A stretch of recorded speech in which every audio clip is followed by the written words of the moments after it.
Hi guys. So my name's Mads, and I'm the CEO and founder of Bibblio, and I get to entertain you for the next 7 minutes. We're going to talk a little bit about Bibblio, but we're also going to talk about you guys and your attention, because I think that's important.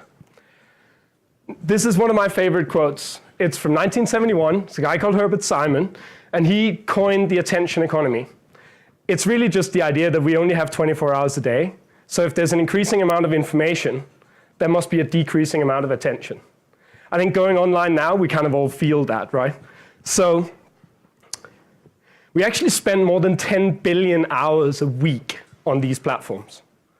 Not all of it is bad, but some of it is, right? And quite a lot of it is. Because all of these platforms are actually funded by advertising, and their incentive is to get us to spend as much time as possible, even if it's not productive time, even if we're procrastinating. So the result, I think, is the wave we've seen of, some people call it fake news. I prefer to call it sugary content. You know, content that's very easily clickable, very easily consumable, and afterwards maybe makes you feel a little bit empty and hungry still.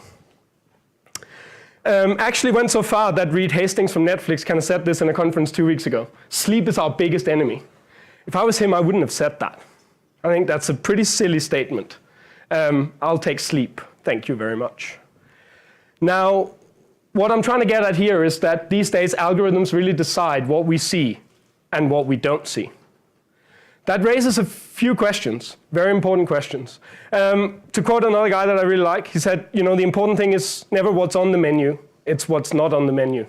When you load up Facebook, when you load up Instagram, the really important thing is what is the world that I'm not seeing as a result of these algorithms. In fact, more than 80% of the time spent on these platforms come from algorithmic recommendations. So really, these days, algorithms are our editors.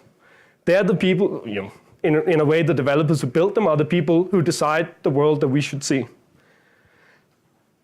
And Netflix actually did an academic study last year saying that it's worth over $1 billion a year to them in reduced churn.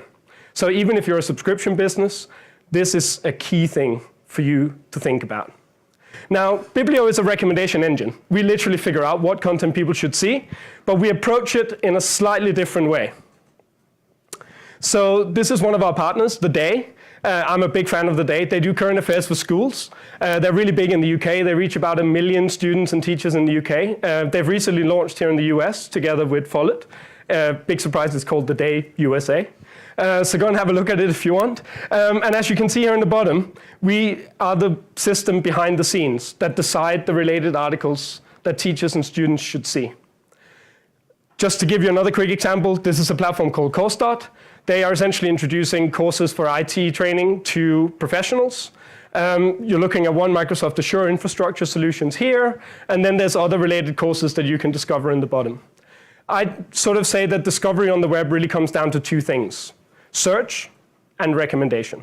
We all know this, right? We do a Google search, end up on Wikipedia, and then 30 minutes later, we're 7 clicks down the rabbit hole. Those were all recommendations, right? Those were all links that didn't come from a search. So these are the ingredients of a good recommendation, if you ask me. So now we're going to talk about nutritious ingredients as opposed to sugary ingredients. You can look at the content itself. You know, is it relevant to the content the person was looking at? Is it related? Is there some underlying concepts that relate to each other? So we do a lot of natural language processing to figure out how the content relates to each other in this big graph. Then there's the behavior. So once people actually start interacting with the system, we can learn a lot. I jokingly say the second you go live, all hell breaks loose. Because you really figure out that users are very subjective and they do a lot of different things. Now, this is one of the key differences between us and someone like Facebook. Most ad-driven systems here will optimize very much towards clicks and popularity. In many ways, I would say that the internet of today is really based on popularity, not on trust. So that's one of the things we really want to change. We look a lot, not just at the individual clicks, but also at the sessions. What are the journeys people go through? And could we begin to replicate those really successful journeys to other students, to other teachers, and to other people in general? And then, of course, there is the user at the end. This is personalized.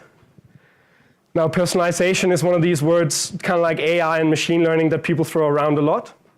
We do it very carefully. I think personalization is great when applied with responsibility. So it's very easy to just figure out what people like and give them more and more of it. Our head of data science sort of sums it up in a way that I think is really beautiful. He says most recommender systems these days are really a reflection of who we've been, not who we might aspire to become. They don't take a lot of chances because in an ad economy, that doesn't make any sense. So I've kind of summed it up a little bit here. You could say the words exploitation and exploration are quite dramatic. They're actually not my words. They're from the recommender systems literature. It's a very old paper that talked about exploitation versus exploration. Exploitation is really when we use what we know about the user to drive performance. And exploration is when we try to figure out if that user has changed, if there's new preferences, if there's other routes to discover. So if most of the systems today that are in play come from exploitation, we really try to build a system that comes from the other end, from exploration. Of course, it still looks at optimizing engagement and satisfaction, but it does so in a careful and responsible way. Then, of course, there is machine learning.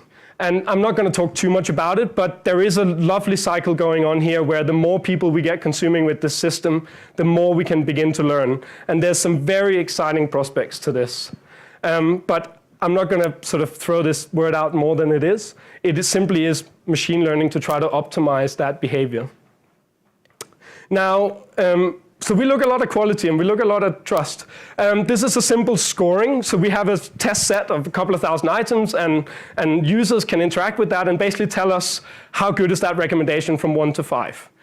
See, that means we could maximum score 100. And in the last year, we've gone from 52% on average to 73% on average. So when I talked about the learning before, this is the kind of learning that is going on. And it's very important that we measure and benchmark on quality all the time. It's really recommendation as a service. So we're a B2B platform. It's all API driven. Essentially, you plug into the system. We read and understand all the content, whether it's text, video, and audio. And then essentially, you can drop a little module on the page and start generating recommendations. So really, it's a developer toolkit if you want. That's it. I'm out of time. But there's some recommended next steps. I thought, since we are a recommendation company, that would be the best thing to leave you with. So thank you very much for listening, and hope you'll enjoy the rest of the session.